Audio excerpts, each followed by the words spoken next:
सलमान, हम तुम्हारे कैसे बाप हैं जो सूरज हथेली पर रखकर तलाश करने पर भी ना मिले। क्या तुम्हारी ऐसी कोई आरज़ू, ऐसी कोई खुशी है जिसे हमने आज तक पूरा ना किया हो। आपने हमारे अरमानों पर सब कुछ निशावर कर दिया, दुश्मनी को दोस्ती के लिबास पहनाकर हमें रुखसार जैसा तोहफा दिया। खुशी के बदले अगर हम तुमसे अपने लिए कोई खुशी मांगे तो क्या तुम दे पाओगे। अब्बू, आप हमसे हमारी जान मांग लीजिए, हम हंसते आपको हमारी जान दे देंगे। अगर वो चीज तुम्हारी जान से भी ज्यादा अजीज हो तो। अब्बू, हमारी हर सांस आपकी है, आपकी खुशी के खातर हम तो जहर भी पी जाएंगे अब्बू। तो फिर कलामे पाक पर हाथ रखकर कसम खाओ कि तुम सिर्फ वही करोगे जो हम कहेंगे। ये लीजिए, हम कलामे पाक की कसम खाते हैं, मांगी हमसे क्या चाहिए, हम वही करेंगे जो आप कहेंगे। बेटे, अगर कोई फूल तुम्हें बहुत पसंद आ जाए और इस फूल के तमाम कांटे तुम्हारे अबूजान के सीने में सुइयों के तरह चुभो दे जाए तो फिर तुम क्या करोगे।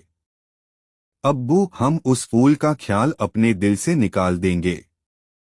तो निकाल दो रुखसार को इस हवेली के बाहर। अप्पू कलामे पाक पर हाथ रखकर, तूने कसम खाई है सलमान, कसम तोड़ने का ख्याल भी गुनाह अजीम है। तुम भूल रहे हो जुमेर सारी बिरादरी के सामने फदे खान ने हमारी तोहिन की है, एक घटे अतराजू में तौला है उसने, हमें 50 लाख रुपए और 100 एकड़ जमीन की टुकड़े में तौल कर रख दिया है। शेर खान के वखार को अब हम उससे बताएंगे कि शेर खान वो हीरा है जो गले से लग जाए तो हार है और गले से उतर जाए तो तलवार है। ये लो तुम्हारे बाप के लगाई हूँ बोली, और ये लो 100 एकड़ जमीन के कागजात, तब जाकर अपने बाप से कहना कि शेर खान ने हक बहरादा कर दिया है। और सुनो लड़की, रास्ते में जहाँ जहाँ से भी गुजर दी जाओ, सबसे कह देना कि शेर खान ने हक बहर अदा कर दिया है। देख लिया बाबा जानी, मुझे इसी बात का खौफ था, उन्होंने हमारी बेहन की जिंदगी उजाड़ दी है। बाबा जानी, उन्होंने हक मेरा अदा नहीं किया, उन्होंने हमारी बेहन की एक रात की कीमत चुकाई है।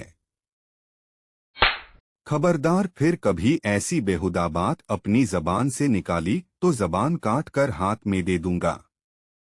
बाबा जानी, आप मुझ पर चाहे जितने भी तमाचे मार लीजिए, मगर जिल्लत का जो तमाचा उन हरामजादों ने हमारे मुंह पर मारा है, उसकी गूंज सिर्फ यही कह रही है बाबा जानी कि उस हवेली में हमारी बहन की जिंदगी नहीं बस सकती, नहीं बस सकती। हक मेहर के 100 एकड़ जमीन के टुकड़े पर शेर खान की नस्ल के लिए मैं कब्रिस्तान बनाऊंगा, कब्रिस्तान बनाऊंगा। शौकत बाबा जानी, चलिए। ठहरो फतेह, पागल हो गए हो, खून बहाने से रिश्ते टूटते हैं, ऐसे नाजुक मोड़ पर गुस्से और जज्बात से नहीं, होश और हवास से काम लेना चाहिए। अम्मे साही, आज शेर खान नहीं या हम नहीं। अगर जाना ही है तो अपने बुजुर्गों की इज्जत को अपने पैरों तले कुचल कर जाओ।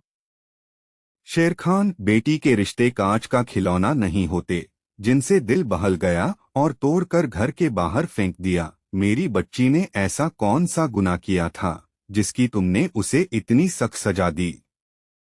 सजा उसे नहीं, तुझे दी है। गुनहेगार रवो नहीं तू है। अब शेर खान की हवेली के साए में आ ही गया है तो जवाब भी देता जाओ। मेरा दादा आसिल खान, परदादा गुल खान और चाचा शाहरुख खान, इनमें से कौन है जिसे तू नहीं जानता। इस खानदान के बेटे की जमानत मांगने की जुर्रत कैसे की तुमने, बोल। वो तो हमने अपने रुखसार की हिफाजत के लिए मांगा था, अपने लिए नहीं। की संधि साई ठंडे दिमाग से अपने दिल पर हाथ रखकर सोच, क्या कोई बाप अपने औलाद के लिए बुरा सोच सकता है।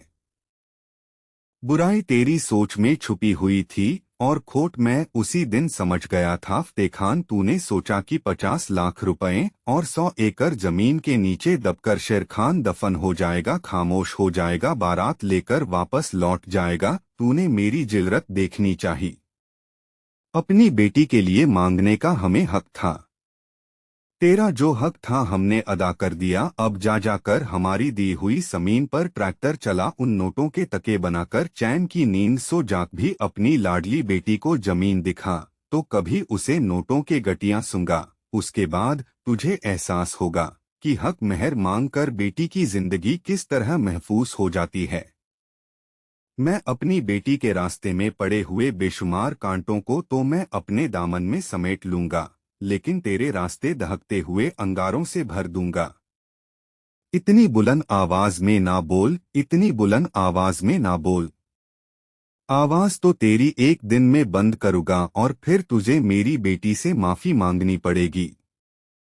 तेरी बेटी को हमने मांग भी लिया, निगाह भी किया, अपना भी लिया और छोड़ भी लिया। अब घर तो तभी बसेगा जब तू हमारे सामने घुटने टेकर रहम की भीख मांगेगा। शेर खान हमारे दिल में छुपे नफरत के अंगारों को और हवा न दे, वरना तू इस आग में चलकर राख हो जाएगा। सीने में दुश्मनी के अंगारे लेकर जीने वालों को आग से डराने की कोशिश ना कर फत्ते खान, वो दिन कभी नहीं आएगा। अगर वो दिन नहीं आया शेर खान, तो तेरे घर की दीवारें धूप को तरस जाएगी। फिर हम सूरज को अपने हाथ में लेकर तेरी हवेली के आंगन को रोशन कर देंगे और तुझे कहेंगे कि देख आज वो दिन निकला। फिर तुझे नाक रगड़ने के लिए हमारे सामने झुकना पड़ेगा। एक पहाड़ का नाम है शेर खान, और पहाड़ ना किसी की सामने चल कर जाते हैं, ना किसी की सामने झुकते हैं। अगर ऐसा हुआ तो हम उस पहाड़ को जड़ से उखाड़कर फेंक देंगे, जड़ से।